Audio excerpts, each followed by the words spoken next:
Iran has suspended its commitments under an interim deal with the United States as the two countries exchange strikes targeting infrastructure and military sites.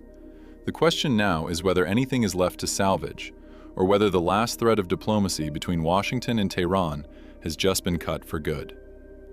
The war began on February 28, 2026, when Israel and the United States launched airstrikes against Iran, killing its supreme leader and many other officials, and destroying a large number of military and government targets. The shock of that opening assault scrambled everything that followed. A 2-week ceasefire, declared on April 8th, brought a temporary end to direct military hostilities, mediated by Pakistan, and was later extended by President Trump. But the gaps between the two sides were already visible. The resulting talks in Islamabad lasted for 21 hours, and they still ended without a deal. The two teams reportedly agreed on the main points of a 10-point ceasefire framework, with the exception of the Strait of Hormuz and Iran's nuclear program. The talks ended with no agreement reached. The United States framed its demands around 3 pillars: curtailing Iran's nuclear program, limiting ballistic missile development, and rolling back Iran's regional proxy networks. Iran viewed these elements as essential to regime survival and sovereign deterrence. This was not a negotiation gap. It was a strategic contradiction. Then came June. Against all expectations, a deal was struck. The United States and Iran reached a final agreed-upon text for a peace deal on June 12th.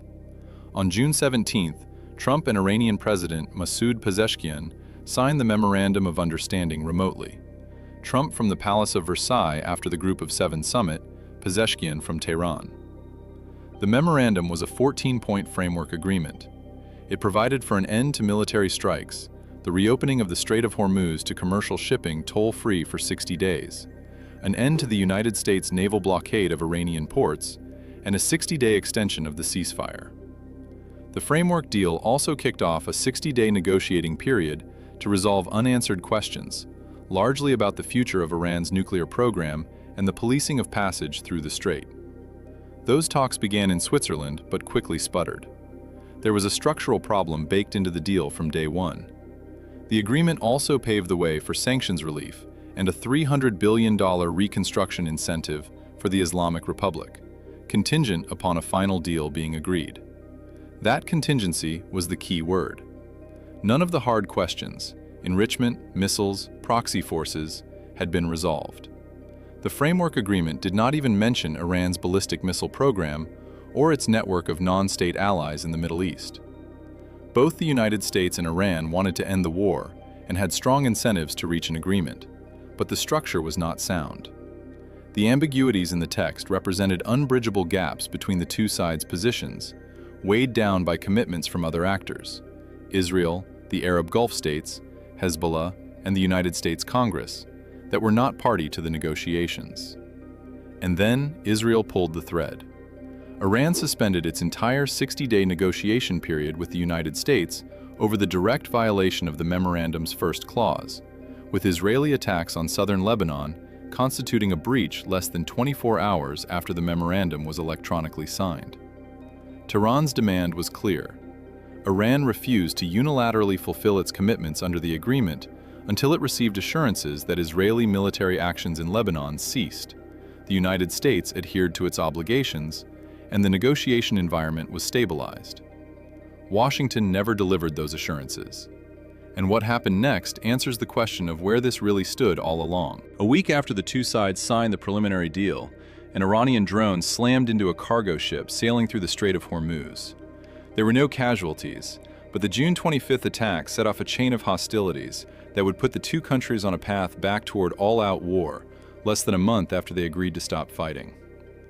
The United States revoked a waiver that had allowed Iran to sell its oil on the international market for United States dollars for the first time in years, a waiver that had been part of the interim deal. Iran condemned both the strikes and the restoration of oil sanctions as violations of the agreement, while insisting it had the right to control the strait. A common pattern had defined previous flare-ups. Iran hits commercial shipping, the United States responds with limited retaliatory strikes, and Iran responds with attacks on Gulf allies. That pattern ended when the United States struck Iran for a second consecutive night in what it called offensive strikes, and Iran retaliated with strikes on Jordan. Both red lines were being crossed simultaneously. Neither side was pulling back. On July 8th, after Iran struck multiple commercial ships in the Strait of Hormuz, and the United States responded by striking Iranian territory, Trump declared that the memorandum of understanding with Iran was over, and he did not want to continue dealing with the Iranian regime. Trump declared at the North Atlantic Treaty Organization summit on that same day that the ceasefire deal with Iran was over. That same night, the United States retaliated again, increasing the intensity of its strikes and hitting 90 targets. Now step back and look at what the Strait of Hormuz has become. Iran had largely shut down the waterway, which carried a fifth of the world's traded oil and gas in peacetime, after the surprise United States-Israeli attack on February 28th that started the war. Tehran had come to see control over the strait and its far-reaching economic impact as a key pressure point in its confrontation with Washington. Iran has said the strait must be under its sole control and that vessels should pay fees to Tehran, even though the world for decades has considered it an international waterway. That is not a negotiating position. That is a statement of permanent intent. Crossings through the strait fell to a 3-week low of just 8 vessels on Thursday. Daily traffic had dwindled to only a dozen or so ships this week, down from 15 the day before, and then to just 8 on Thursday. Before the war, over 100 ships passed through daily. This is what the collapse of the deal looks like in real numbers on the water. Tehran struck infrastructure in the Gulf early on Saturday, after a 7th consecutive night of United States attacks on Iranian military sites, a week after a fragile ceasefire collapsed. By July 18th, Tehran suspended its commitments under the Islamabad Memorandum of Understanding, after the United States violated the agreement by resuming its aggression against Iranian territory. Iran's Deputy Foreign Minister, Kazem Gharibabadi, said that America had violated all its obligations in the 4 corners of the Islamabad Memorandum and stopped it. The announcement was unambiguous. Iran was no longer implementing its side of any agreement. The regional fallout is spreading fast. The most significant damage from Iranian strikes on Saturday occurred in Kuwait, where a water desalination plant and an oil facility were hit. Both declined to provide locations. The strikes injured several people at the oil facility and caused a fire at the desalination plant, forcing several power generation units offline. It was the second attack against a desalination plant in 2 days in a country that depends on desalination for 90% of its drinking water. Iraq shot down attack drones over the city of Erbil. Jordan's air defense systems downed Iranian missiles, while air sirens sounded multiple times in Bahrain throughout the day and in Saudi Arabia in the morning. The war that started between 2 countries has become a regional event. Overnight strikes damaged 2 tunnels and a bridge, disrupting one of the main highways toward Bandar Abbas, Iran's main port. 3 bridges were struck on Saturday, including one on a route to Bandar Abbas. The highway and railway bridge strikes appeared aimed at cutting off Bandar Abbas from roads leading toward Tehran.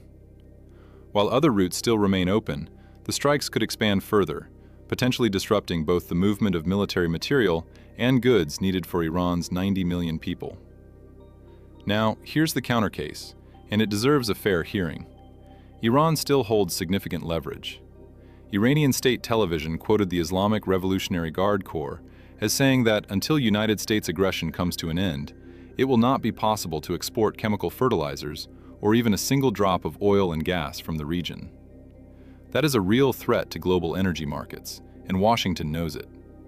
Iran said it was continuing talks with mediators from Qatar, Pakistan, and Oman in an effort to prevent any further escalation with the United States. Tehran would pursue diplomacy along with military measures. The back channel still exists, faint as it now is. Markets interpreted Iran's suspension as a significant setback to the prospects of reaching a final nuclear agreement by the mid-August deadline, with implications for ongoing negotiations. The market pricing for a final nuclear deal by August 13th suggests a persistent low probability, with a current yes price of around 2%. 2%. That is, the market's verdict on what diplomacy has left to offer here. Both the United States and Iran want to end the war and have strong incentives to reach an agreement. But wanting peace and being able to construct it are two entirely different things. The memorandum failed not because the two presidents didn't sign it. It failed because every actor capable of blowing it up, Israel, the Islamic Revolutionary Guard Corps, the hardliners in Tehran, had both the motive and the means to do exactly that. Each strike and counterstrike chipped away at the pillars of the agreement, which has now collapsed. Red lines set by both sides have been crossed. A return to full-scale war that would further destabilize the Middle East and disrupt the world economy appears increasingly likely. Tehran burned the last deal on July 18th. The question isn't whether the Islamabad memorandum is salvageable. It isn't. The real question is what replaces it, and whether either side can afford to find out. Does the suspension of the Islamabad memorandum make a final nuclear deal permanently impossible? Or does the economic pain on both sides eventually force a new framework to the table? And if war does fully resume, can the global economy absorb the complete closure of the Strait of Hormuz? Or does that become the crisis that forces someone to blink? Tell me what you think in the comments below. And if you want this kind of analysis on every major development as it happens, subscribing means you won't miss what comes next.